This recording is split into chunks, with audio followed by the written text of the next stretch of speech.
मज़ेदार से नरम मुलायम बच्चों के लिए पेड़ा बिस्किट बनाने के लिए सबसे पहले आपको एक खूबसूरत सा बाउल चाहिए होगा। साथ ही एक केला लेंगे, उसको अच्छी तरह से मैश कर लेंगे।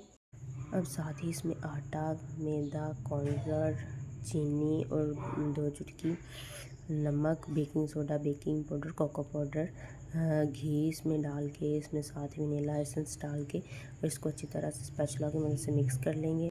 अब यहाँ पर जी थोड़ा सा दूध ऐड करके इसको अच्छी तरह से हम आटे की शक्ल में डो बना लेंगे। साथ ही इसमें हम चोको चिप ऐड कर देंगे और इसको अच्छी तरह से डो बना लेंगे और तकरीबन 20 से 30 मिनट के लिए रेस्ट दे देंगे। अब रेस्ट देने के बाद इसको छोटे छोटे से हम बिस्किट बना लेंगे और साथ ही ओवन में बेक कर लेंगे। मज़ेदार पेड़ा बिस्किट तैयार।